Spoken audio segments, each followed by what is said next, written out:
After recently picking back up on an old save in The Witcher 3, I realized something that I had never considered before. Even after countless hours and playthroughs, I had never thought about just how much time you spend in Novigrad. Looking for Ciri? Try Novigrad. Need help at Kaer Morhen? Ask around in Novigrad. Need to plan an attack on evil otherworldly 7-foot-tall elves? Also Novigrad.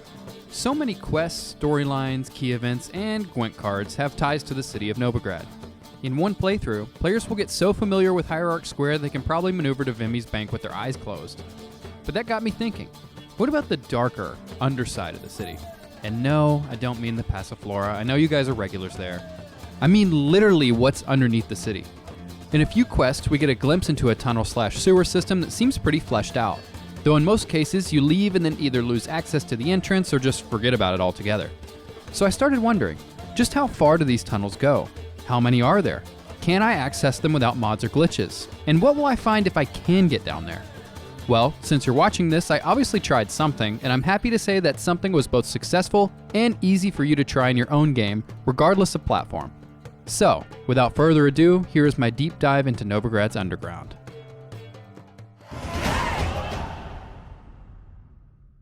I wanted to start things off with the location that is both the easiest in terms of accessibility and also the most useful and common amongst serious players. At the northwest end of the city, also known as Temple Isle, you'll see these stairs that lead down to the lower level toward the cliffside. Speaking of the cliffside, we need to descend it somehow. You can either jump off and do it the fun way while also taking in a bit of the view, or you can do it the boring way by continuing to walk north along the edge until you find some obvious rocks to hop down and a trail that leads you to this cave opening. Once inside, we can see this cave is really large and that it obviously has been inhabited or used at some point because of all the braziers. Once we get to the main cavern, we see this stone fountain and two pathways on either side. If we turn right, we can see these strange bioluminescent vines and, oddly enough, a body of water. Of course, we jump in and swim to the other side where we are met with some extremely flammable gas and a chest full of goods. Checking out the left side now, we see even more of those vines and overall just some really strange plants growing on all sides. Oh yeah, remember that flammable gas I talked about? Me neither. Next, we walk into a strange room with a stone sign with the ominous message, "Look to the depths to be lifted up." It makes a lot more sense when we see these human statues surrounding a well of water. After pulling all the levers to make them face the middle, we can jump in and grab some Cat School Witcher gear. I never needed a YouTube tutorial to find those, that's for sure. Back to the middle of the main cavern and past the fountain, we can see two larger human statues on either side of a staircase. The one on the left must have also found the flammable gas. Continuing straight ahead, we stroll into this extremely well-equipped laboratory/library with even more gear and the statue of a human with their trusty cat. This place is surprisingly organized and well lit, leading us to believe that it actually isn't as abandoned as it seems. This cave system is a really atmospheric and useful place to visit, and you can do it any time with ease. I really like the tie-ins with the cat skull and the puzzle it includes. That's about it for this location, so let's head to a more obscure one. As the title implies, this next area is right outside the Glory Gate entrance to the city and is actually tied to an important quest line. When trying to enter the Putrid Grove during the Pyres of Novigrad quest, you can either follow a thief or ask some beggars to get intel on how to get in. But, unbeknownst to me of course, there was actually a third way to get there this whole time. Xlatalis has a great video on this quest option specifically that I will link below. In our case, we're going to hop off this path at this point and swim under the last archway. Once climbing up and through a couple gates, we find ourselves in a passageway. There's actually quite a bit of storage and signs of life down here, including these lovely little guys who jumped me out of nowhere. After dealing with that and then continuing on into this larger room, we can once again see that it's actually in somewhat decent shape. Our fun is then quickly ruined by this locked door. The key for this door is long gone since the quest was done hours ago. Oh no, you might be saying. So that's it? We can't see any further? You made this video for nothing and sat here confused for 30 minutes? That last part stung a little bit, but I'm delighted to let you know that there's still another way to access this area. If we walk through Glory Gate and then a little further, we can find this familiar door and give it a knock to once again enter the Putrid Grove. I actually thought it was pretty cool that you could still walk around this area too. If we walk to the left for a while and through this door, we find ourselves in this storehouse, where if we walk to the back of the room, we can drop down this trap door. Here we can see all the goodies that the suspicious people of Novigrad are hiding, along with that door we were stuck behind earlier. So, with some reverse engineering, we can recreate this entire alternate path into the Putrid Grove, which in my opinion is a cool detail. If you open this door during the quest, it will still be open for you now, so you don't need to do all that last part. Unless you really like the Putrid Grove for some reason.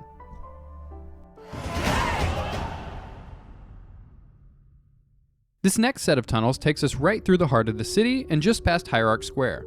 We are of course headed to our good friend Happen's bathhouse. He does all the work around here at least. After entering the bathhouse and ignoring the very inviting tubs, we head straight for the last room.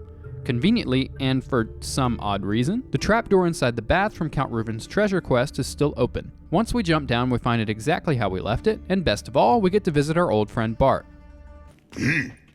Go.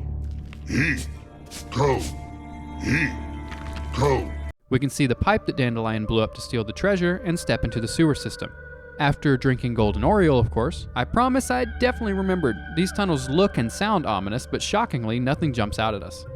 We can see these mushrooms partially responsible for the noxious gas before stepping into this large main room where I distinctly remember chasing down a certain blind sorceress.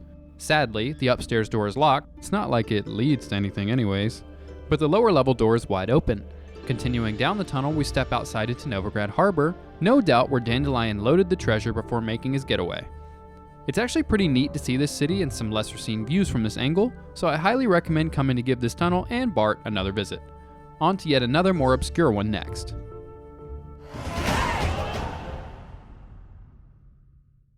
This next location I only learned about in one of my later playthroughs. It's anything but obvious to find. After walking across the Southern Gate Bridge and under the archway, we're going to turn right just before entering the city and through this inconspicuous door. We find ourselves in this hallway that might belong to Redania, not sure, before stepping into one of the towers. I was curious, so I climbed to the top, and up there you can get an obstructed but still interesting view of the city. This is a video about the underground though, so we climb all the way back down and then drop into the tunnel. We immediately see two paths, which will be somewhat important later. Going right first, we walk through long corridors with collapsed sections before reaching... oh no, a locked door. Surely there's no way to get to the other side. Just wait a minute. Continuing on for a while and then turning right, we are met with another crossroads. Down the right path is just a dead end, but straight ahead is an exit that leads us into the Bits, not far from where Triss was staying. It's so interesting to see where these tunnels are going to randomly pop out at, and it really gets you thinking from a lore standpoint as to what they're used for. If we head back into the tunnel and then go directly straight and follow the path for a while, we reach a couple of weak walls that we can knock down. Luckily nothing caves in, and we emerge into this room with a familiar statue of a robed figure along with a hooded man who is trying to rob a grave. Yep, you heard that right. This is a part of the quest A Tome Entombed, and it's one that I definitely did not know about on my first few playthroughs. Once opening the tomb to look for what he wants, we find a man sleeping inside. As I'm sure you know, this is not normal behavior, and after opening the tomb a second time, the man is revealed to be a catachan. Once we deal with that, we can get a better view of the room, which, like the first tunnels, also has those glowing vines. Sadly, the other entrance is blocked, so we have to head back the way we came. Remember those doors that were locked? We're actually on the other side of them now, so it turns out they're pretty pointless. These tunnels are some of my favorites because of how they pop up in such a random area, and of course because of the hilarious quests that you can stumble upon. Please check them out if you haven't already. Let's move on to my favorite discovery of the video.